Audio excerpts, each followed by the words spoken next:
स्थान दर्शन या सदरामध्ये आज आपण श्री क्षेत्र शहागड, तालुका अंबड, जिल्हा जालना येथील स्थान वंदन करत आहोत। या स्थानाला जाण्याचा मार्ग शहागड हे गाव मलकापूर सोलापूर राज्य मार्गावर गेवराईहून 12 किलोमीटर अंतरावर आहे। अंबडहून 30 किलोमीटर अंतरावर आहे। जालना ते शहागड एकूण 60 किलोमीटर अंतरावर आहे। संभाजीनगर ते शहागड 84 किलोमीटर अंतरावर आहे। बीड ते शहागड 44 किलोमीटर अंतरावर आहे।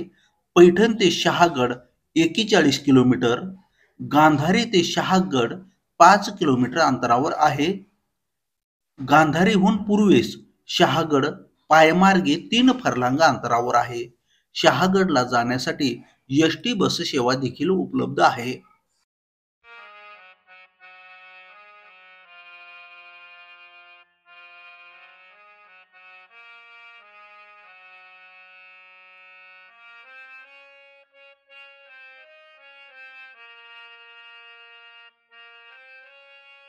या स्थानाची माहिती। वस्ती स्थान हे स्थान शहागड गावच्या पश्चिमेस गावालगतच किल्ल्यामध्ये गोदावरी नदीच्या उत्तर काठी पूर्वाभिमुख देवळात आहे। सर्वज्ञांच्या वेळी येथे पानेश्वराचे देऊळ होते।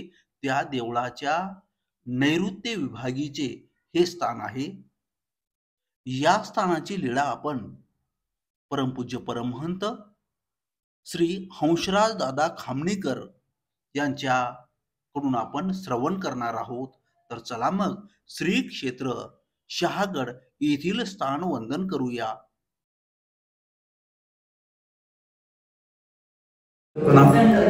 आतलं जे काही स्थान आहे ते कसं आहे तेही तुम्हाला प्रत्यक्ष दाखवणार आहे। या ठिकाणी खूप मोठी पदयात्रा आलेली होती, असंख्य लोक होते आणि केवळ त्यांच्या भेटीसाठी स्थान वंदनासाठी मी या ठिकाणी आलेलो आहे। आता आपण हे स्थान वंदन प्रत्यक्ष करूया। दंडवत प्रणाम। आता आपण शाह रुस्तुम शाह साहब दरगाह शहागड येथील स्थानावर आलेलो आहे आणि हे स्थान वंदन आपण करत आहोत।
तू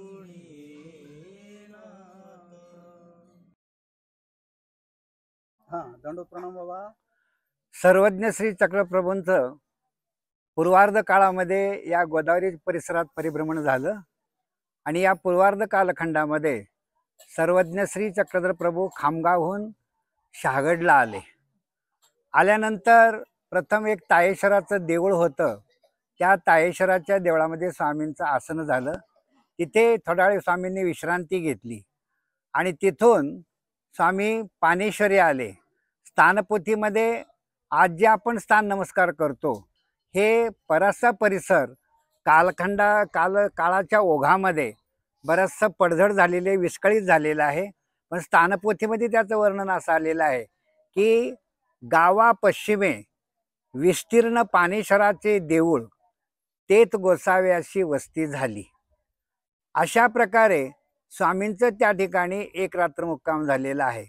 स्वामी गेवराईहून निघाले, बाग पिंपळगावला आले. तिथे दुपारचा पूजावसर आरोगणा झाली. परत खामगावला आले. तिथेही स्वामींनी थोडी विश्रांती घेतली, पुन्हा आरोगणा केली.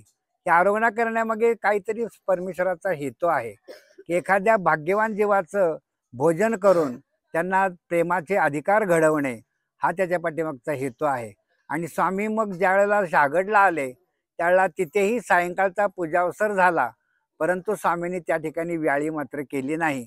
बाईसा स्वामींना विनंती करत होत्या, परंतु स्वामींनी त्या ठिकाणी व्याळी केली नाही. अशा प्रकारे पानेश्वरी वस्ती असा संदर्भ लीळाचरित्र आणि स्थानपोथीमध्ये आलेला आहे. पुढील कालखंडामध्ये काय प्रकार झाला की ज्यावेळेला मुस्लिमांची महाराष्ट्रावरती आक्रमणं सुरू झाली त्यावेळेला औरंगजेबाचं ही सगळ्यात मोठं आक्रमण महाराष्ट्रावरती झालेलं आहे. आणि त्यांनी जी हिंदूंची मुख्य देवस्थानं ती उद्ध्वस्त केलेला हा इतिहास आपणा सर्वांना माहीतच आहे. औरंगजेब ज्यावेळेला शहागडला आला त्यावेळेला त्यांनी स्वामींचं जे चरणांकित स्थान होतं त्याच्यावरती त्यांनी छडी मारली आणि छडी मारल्यानंतर त्या छडीतून अग्नी निघाला. ती छडी अशी दुभंगली गेली आणि त्याच्यातून अग्नी निघाला. आणि त्यावेळेला औरंगजेबाने असे उद्गार काढले की हा सच्चा अल्लाह है, असे त्यांनी उद्गार काढले. आणि त्यानंतर तो निघून गेला. आणि मग त्याच दरम्यान शहामनी नावाचे एक मुस्लिम गृहस्थ यांना या परमेश्वर मार्गाचं ज्ञान झालं. हा सगळा इतिहास सिद्धांत बोध ग्रंथामध्ये आपल्याला वाचायला मिळतो. आणि हे शहामनी जे आहेत यांना महानुभाव साधूंचा सहवास लाभला. आणि महानुभाव साधूंचा सहवास लाभल्यानंतर त्यांनी गुरुमंत्र घेतला.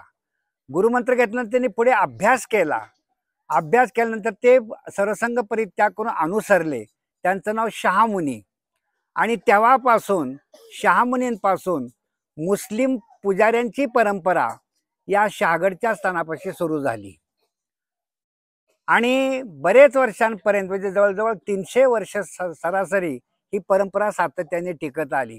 अगदी 40 वर्ष 50 वर्षापूर्वी मी फलटणला असताना एक शहागडचे पुजारी त्या ठिकाणी येत होते. मुस्लिम होते, पांढरी लुंगी नेसलेले, दाढी वगैरे असायची, नामस्मरण करायचे, मंदिरामध्ये प्रदक्षिणा घालत होते, दीक्षा घेतलेली होती. आणि मुस्लिम असून सुद्धा तो परिवार सुद्धा उपदेशी होता. परंतु ही उपदेशाची परंपरा आता या अलीकडच्या काही 25 वर्षाच्या कालखंडात खंडलेली आहे. त्याच्यामुळे आज जे त्या ठिकाणी आपल्याला पुजारी दिसतात ते काही उपदेशी नाहीत, परंतु शहामुनींच्या नावाने त्या ठिकाणी मुस्लिम परंपरा चालत आलेली आहे. मात्र ते स्थान सर्वज्ञ श्री चक्रस्वामींचं चरणांकित आहेत. आणि म्हणून महानुभाव अनुयायी जे आहेत हे त्या ठिकाणी ते स्थान नमस्कार करण्यासाठी जात असतात.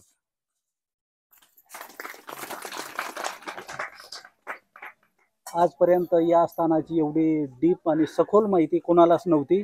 आज बाबांनी अतिशय सुंदर माहिती या ठिकाणी निरूपित केलेली आहे. दंडोत प्रणाम बाबा. धन्यवाद.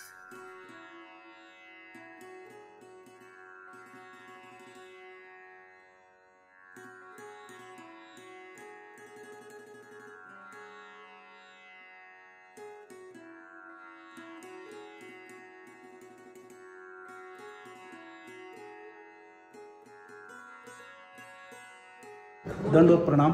आज श्री क्षेत्र शहागड येथील स्थानावरती आपण आलेलो आहे। सुरुवातीला आपण विडा वगैरे वाहणार आहे।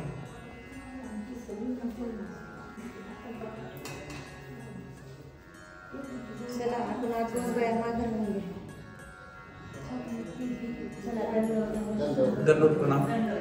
आतलं जे काही स्थान आहे ते कसं आहे तेही तुम्हाला प्रत्यक्ष दाखवणार आहे। या ठिकाणी खूप मोठी पदयात्रा आलेली होती, असंख्य लोक होते आणि केवळ त्यांच्या भेटीसाठी स्थानवंदनासाठी मी या ठिकाणी आलेलो आहे। आता आपण हे स्थानवंदन प्रत्यक्ष करूया। दंडवत प्रणाम।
अनुपलब्ध स्थाने 1. ताळेश्वरी आसनस्थान 2. देवळाच्या वायव्येचे परिसर स्थान शहागडची एकूण स्थाने 3. सर्व सद्भक्तांनो, मी यापूर्वीही शहागडची स्थाने केलेली आहेत, व्हिडिओही त्यासाठी उपलब्ध आहे।